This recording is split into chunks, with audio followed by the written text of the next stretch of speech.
Nama saya Nanang Kristanto. Saya dulunya bergerak di digital marketing. Terus karena di pandemi ini semua bisnis pada merosot, saya memulai beternak ayam Brahma ini. Sampai hari ini kita di Anggia Farm ini lebih dari 12 kandang, yang isinya satu kandang itu 1 jantan 5 betina rata-rata, dan sudah hampir menyuplai dari anakannya pesanan sampai ke seluruh Indonesia. Kita mulai usaha ayam ini awalnya cuma 3 kandang. Kita mulai di awal pandemi, kalau nggak salah Juni 2000 berapa ya pandemi? 2020. Awalnya sih ada 2 alternatif. Saya milih mau beternak di ayam petelur atau mau ke peternak ke ayam pedaging. Nah, saya lihat kok sama pakan kejar-kejaran gitu. Jadi rata-rata saya konsultasi sama mereka peternak pedaging sama petelur, kalau lagi anjlok banget, resikonya sangat tinggi. Nah, saya lihat di Google Trend tuh ayam Brahma lagi naik, kok banyak banget pencari ayam Brahma, ayam hias ini. Tapi peternaknya yang serius saya lihat belum ada, Mas. Jadi yang punya website pun juga gabungan ayam-ayam hias yang lain, ayam cemani, ayam naigori, kate, campurnya Brahma paling cuma beberapa kandang. Nah, begitu saya pesan di beberapa peternak, dengan kita start 3 kandang, kok jualannya laris. Jadi saya scale up menjadi sampai hari ini sekian kandang ini. Awal-awalnya ya karena saya hanya berpacu di Google Trend-nya, saya nafsu banget. Saya melihatnya bahwa ayam ini pencarinya banyak dan suplai peternaknya juga saya rasa masih jarang. Awal-awalnya 3 kandang itu mati semua, Mas. Jadi 1 jantan 4 betina itu udah habis gitu. Tapi ya ketika saya pelajari lebih dalam apa penyakitnya, karena nafsunya saya tahan dulu, saya belajar penanggulangannya, akhirnya sampai hari ini 3 kandang berikutnya yang setelah kami isi kembali berjalan dengan baik. Ayam Brahma ini unik, kan kami pernah uji coba ya. Kalau ayam Brahma ini ditetaskan secara alami, artinya dia bertelur, mengerami, itu dia 15 telur akan stop. Tapi akan rugi besar. Kenapa saya bilang? Karena dia butuh 21 hari mengerami, menetas, habis itu membesarkan anak-anaknya 1 bulan. Artinya dalam 2 bulan dia tidak bisa produksi lagi. Nah, kami akhirnya pakai mesin tetas, karena dengan mesin tetas kalau kami hitung 1 ayam itu minimal sejelek-jeleknya, kalau kondisi semua vitamin terpenuhi, itu sekitar 20-30 telur, bisa sampai 50 telur. Dan kalau masuk mesin penetas 80% bisa netas, fertil. Tergantung jagoknya, nanti kualitas kawinnya mesti diperhatikan.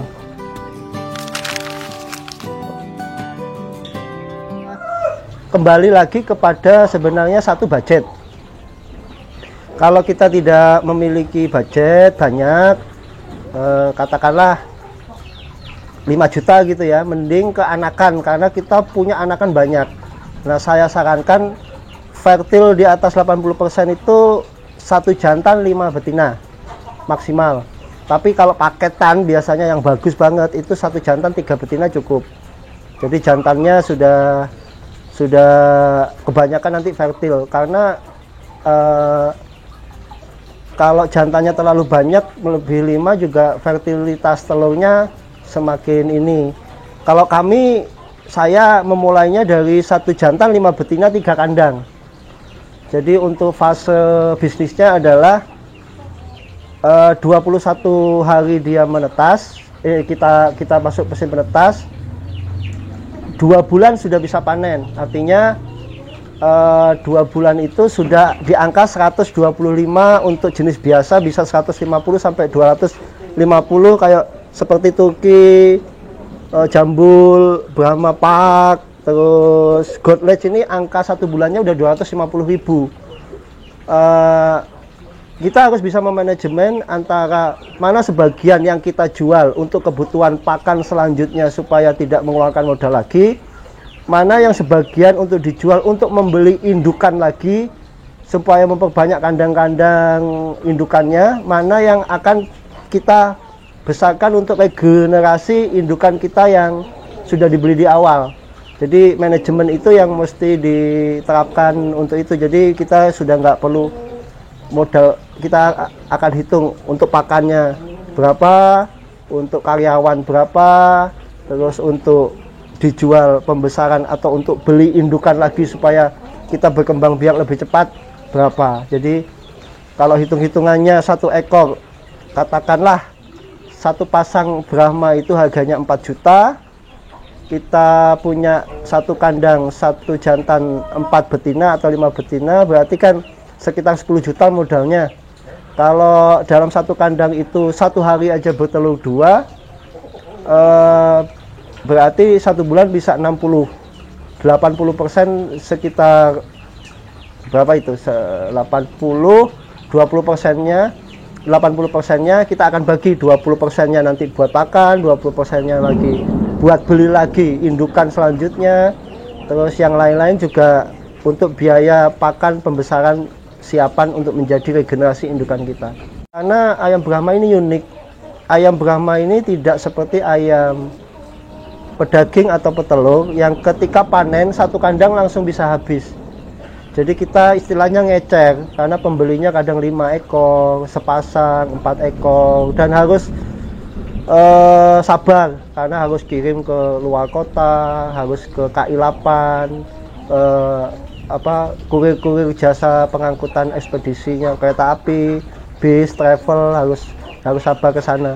Kita hampir semua jenis punya ya, mulai dari termahalnya ayam Brahma ini di park.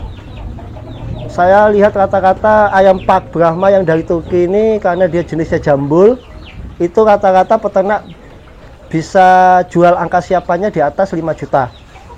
Ada lagi keluaran-keluaran terbaru karena ayam Brahma itu banyak jenisnya. Ada Godledge, Silverledge, yang Ledge batik itu di bawah park angkanya bisa 3 jutaan segitu.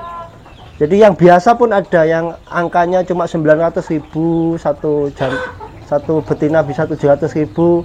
Yang biasa itu klasik, ada white, black, blue, coklat, buff gitu. Ada yang Ledge, kelas buff Ledge, Silver Ledge, Gold Ledge. Itu generasi keduanya yang terbarunya, yang langka akan lebih mahal. Yang lebih mahal lagi Pak. Pak ini bisa angkanya bisa 7 juta, bisa 5 juta di atas itu. Di Anggia sendiri semua jenis sudah, alhamdulillah sudah ada. Mulai dari jenis klasiknya sampai ke tertingginya di Pak. Ya kalau dari prospek ke depan, melihat sejarah di Indonesia, kita bicara sebuah peternakan penghobi ya. Kalau namanya untuk penghobi, jelas nggak ada matinya. Tapi akan ada musim di mana jayanya akan berakhir. Jadi menurut saya sebagai pembisnis yang berawal bukan dari peternakan, yang memang sudah banyak bisnis yang saya punya dari kosmetik dan lain sebagainya, kita harus melihat tren itu. Kita harus melihat tren ketika masanya apa, ya harus bertransformer ke sana. Jadi pembisnis yang baik adalah pembisnis yang tidak hanya kokoh pada pendiriannya, saya harus begini terus. Itu pasti akan kalah sama zaman. Jadi kita harus mengikuti perkembangan zaman, apalagi peternakan lagi booming apa, ya harus kita tetap ke sana, harus tetap bisa ngikuti itu. Saya rasa kita sama peternak-peternak yang beli di kami janjikan sesuatu seperti ini. Jadi karena jualnya online, jadi ketika nggak mampu jualan online, kami mau beli anakannya untuk, jadi mereka nggak khawatir pasarnya kemana, karena kalau nggak bisa online, ini ayam kalau dijual ke pasar pasti dikiloin sama pembelinya.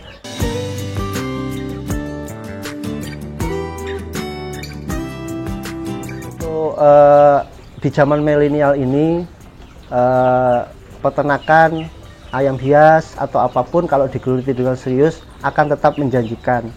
Jadi dengan adanya channel ini mudah-mudahan bisa membantu menggambarkan bahwa di milenial seperti ini peternakan masih bisa sangat hidup dan bisa menghidupi dengan layak. Nah, untuk melihat terus informasi atau info-info liputan lainnya tentang peternakan atau apapun itu yang berhubungan dengan peternakan, tetap tonton terus channel ini. Jangan lupa di subscribe supaya tidak melulu akan berbisnis itu harus seperti apa, bahwa di peternakan sendiri pun sangat menjanjikan di Indonesia ini.